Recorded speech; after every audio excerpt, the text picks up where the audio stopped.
Okay, presidential secession. There's going to be two parts to this. One is the Presidential Act of 1947, and the other is the 25th Amendment.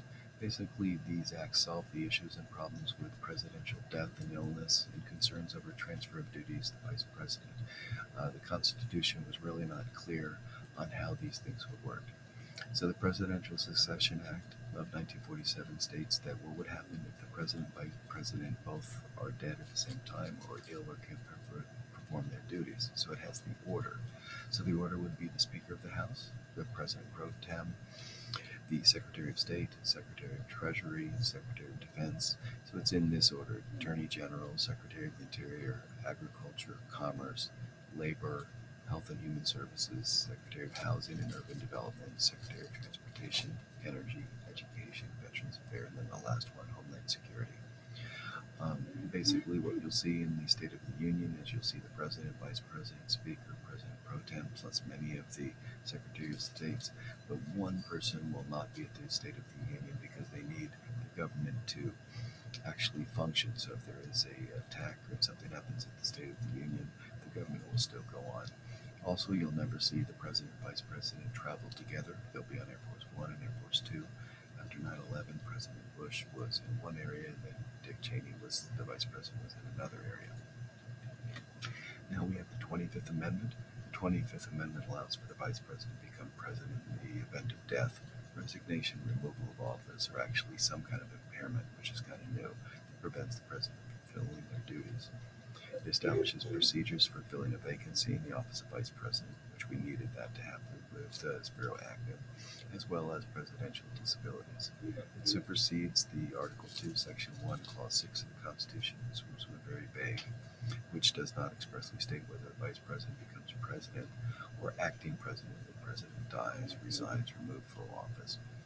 In case in the removal of the President from office, due to death or resignation, the Vice President shall become President. That was Section 1.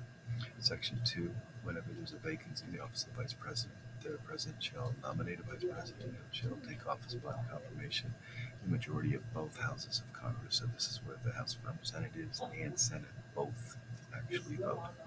Section 3, whenever the President transmits to the President pro tem of the Senate, the Speaker of the House of Representatives, his written declaration, he can't discharge his powers and duties until he transmits them to a written statement to the contrary. Such powers and duties shall be discharged by the Vice President as acting President. We've done this quite a bit with surgeries where they go under, basically are put under, so they're gone for 6 or 8 hours. So the Vice President is acting President. It could be temporary with illness or some other type of thing.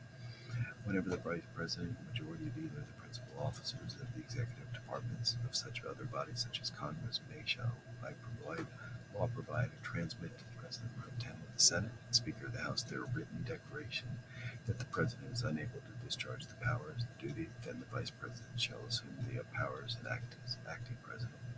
So if the President doesn't have a statement say that he can do this, this might have been used with President Reagan, who was thought had Alzheimer's in the end of his term, where he couldn't actually say and write the statement that he was sick and couldn't do his duties. That's when the Vice President, the Congress, or the Cabinet can do this.